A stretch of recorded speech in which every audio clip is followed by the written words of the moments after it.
नंद बाबा से यशोदा ने कहा, ये आचार्य जी थोड़े बाबर ऐसे लगते हैं, हमारे लाला को देखकर बिलख पड़े, अश्रु आ गए इनके मन में, हमारे लाला के दर्शन करके असहज हो गए, है ही ऐसा हमारा कान्हा, तो इन्हें हो क्या गया है जो बार बार हमारे लाला के चरण छूते हैं, हाथ चूमते हैं, अंक में भर लेते हैं, और गर्गाचार्य बार बार उनके चरणों को इसलिए छू रहे हैं कि इन्हीं चरणों से तो गंगा निकली है। वो उनकी कोमल उंगलियों का स्पर्श करते हुए उनकी हथेली पर ओठ इसलिए रख देते हैं कि हे देव, हे जगन्नाथ, इन्हीं हाथों से तो आपने समूची सृष्टि की निर्मित की है, आओ इन हाथों का आदर कर लो। मैं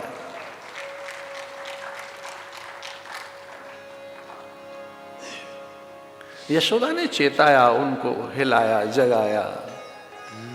यशोदा समझ गई कि ये भाव में डूब गया महात्मा, ये बहुत गहरे भाव में खोया हुआ है, हमारे कृष्ण के रूप रस माधुर्य में, हमारे पुत्र के परमानंद में डूब गया ये महात्मा। तो विनय पूर्वक कहने लगी कि हे गुरुवर, हमने आपको अपने बेटे का नामकरण करने के लिए बुलाया था, आपको विस्मृति हो गई, हमारे बेटे का नाम रख दीजिए। और उनके मुंह से निकला ना।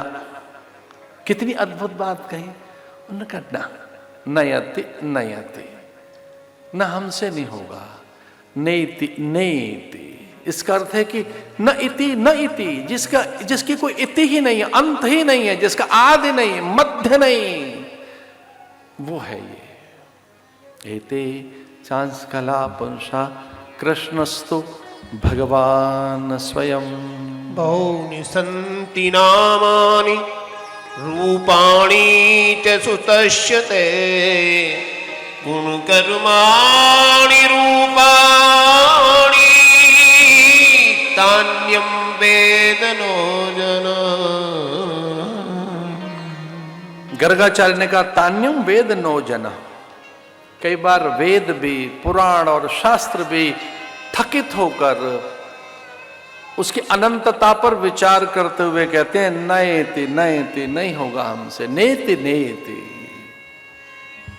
तान्यम वेद नो जना। बहुनि सन्ति नामानि, इनके तो अनेक नाम हैं। ये कृष्णस्तु भगवान स्वयं, ये स्वयं भगवान हैं। एते चांस कला पुरुषा, ये ईश्वर है, ये नित्य है, सनातन है, विभु है, प्रभु है। इनका नाम श्री कृष्ण है। नंद बाबा यशोदा ने पूछा था कि हम क्या पुकारे हैं, बोली कृष्ण है कृष्ण। उसका अर्थ बताने लगे। कृष्ण का अर्थ है जो कृष धातु से बना है, जिसमें आकर्षण है, माधुर्य है, मुग्धता है, ऐश्वर्य है, अनंतता है, जिसमें विद्या है, विभूति है, वैभव है, अलौकिकता है, जिसका अंत नहीं है, आदि नहीं, मध्य नहीं, जो सनातन है, समीचीन है, प्रत्येक संदर्भ में नूतन और सामायिक है, जो हर पल प्रासंगिक है। क्या कहेंगे इसको इंग्लिश में, जिसका रेलेवेंस है ऑल द टाइम, जो रेलेवेंट है हर पल, जो है, जो नित्य है। न इति, जिसकी इति नहीं होगी, न आरभ्यते, जिसका कोई आरंभ ही नहीं है, न च मध्य, और हां जिसका कोई मध्य ही नहीं है, जो काल का भी काल है, जो आरंभ के भी आरंभ में, प्रारंभ के प्रारंभ में, पूर्व के पूर्व की जो अपूर्वता है, वो मेरे सामने है।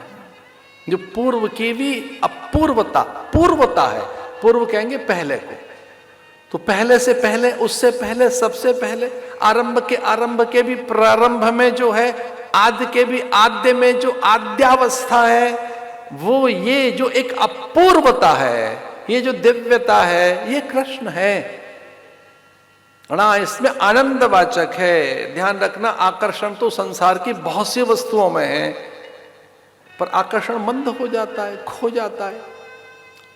आकर्षण में आनंद भी है, आकर्षण में मोद माधुर्य भी है, आकर्षण में मुक्ति भी है, आकर्षण में आत्मीयता भी है। आकर्षण केवल आकर्षण नहीं है, वो नित्य है।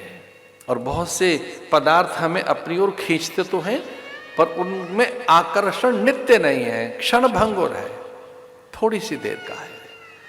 तो जो सच्चिदानंद है, नित्यानंद है, मुक्तानंद है, अखंडानंद है, परमानंद है, ऐसे में आपको विनोद के लिए कह रहा हूं, महात्माओं के नाम के आगे आनंद लगता है, जैसे दयानंद, विवेकानंद,